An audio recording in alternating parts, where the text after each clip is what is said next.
त्र्यंबकेश्वर तालुक्यातील टाकेहर्ष या ग्रामपंचायतमध्ये जलस्वराज्य योजनेचे नळपाणी पुरवठा योजना असून ती गेली 2 वर्षांपासून बंद आहे। ग्रामपंचायतने वीज बिल दाखवल्याने सदर योजनेचे वीज कनेक्शन वीज कंपनीकडून तोडण्यात आले। तेव्हापासून सदर योजना बंद अवस्थेमध्ये आहे।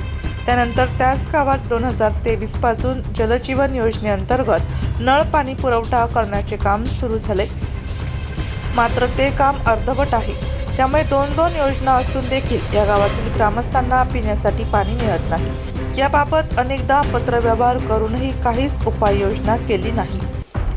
दोन योजना आणि त्याही कोटी रुपयांच्या योजना असताना हंडाभर पाण्यासाठी वन भटकावे लागत आहे। म्हणून एल्गार कष्टकरी संघटनेच्या वतीने त्र्यंबक तालुक्यातील टाकेहर्ष गावातील जनतेला पिण्यासाठी पाणी मिळत नसल्याच्या निषेधार्थ आंदोलन करणार आहे। 2022-23 पासून जलजीवन पाणी पुरवठा योजनेचे काम सुरू आहे। यासाठी कोटी रुपयांची आर्थिक तरतूद करण्यात आली, मात्र ते काम अद्यापही अपूर्णच आहे। या योजनेचे काम सुरू केले त्याच्या आधीपासूनच गावात जलस्वराज्य योजनेअंतर्गत पाणी पुरवठा योजना होती, मात्र वीज बिल थकल्याने तिचे वीज कनेक्शन बंद करून टाकले होते। तेव्हापासून जुनी योजना देखील बंद होती। गावाला गेल्या वर्षभरापासून पिण्यासाठी पाणी मिळत नाही।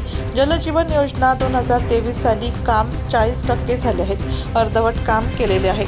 त्यामुळे पाण्यासाठी महिलांना हंडाभर पाण्यासाठी वन भटकावे लागते। पिण्यासाठी पाणी मिळत नाही। महिला आज एक खासगी विहिरीवर जाऊन मोठी कसरत करून पाणी भरत आहे।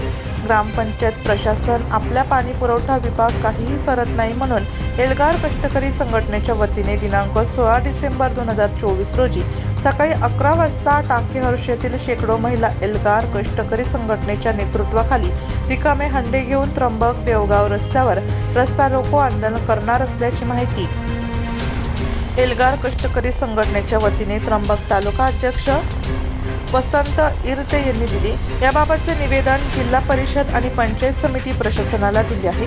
मुंबईला पाणी पुरवठा करणाऱ्या वैतरणा धरणाच्या कडेला असलेल्या टाकेहर्षाशी या गावाला गेल्या वर्षभरापासून पिण्यासाठी पाणी मिळत नाही। महिलांना हंडाभर पाण्यासाठी वन करावी लागत आहे। पिण्यासाठी योजनेच्या वर कोटीच्या कोटी रुपयांची उधळपट्टी केली जाते, मात्र आजही नागरिकांना पिण्यासाठी पाणी मिळत नाही। यासारखे दुर्दैव नाही।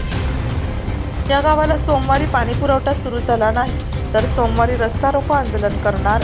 एल्गार कष्टकरी संघटनेचे आंदोलनाचा इशारा देताच प्रशासन खडबडून जागे झाले। या पत्रानुसार आज बैठक झाली, पण आम्ही आमच्या आंदोलनावर ठाम आहोत।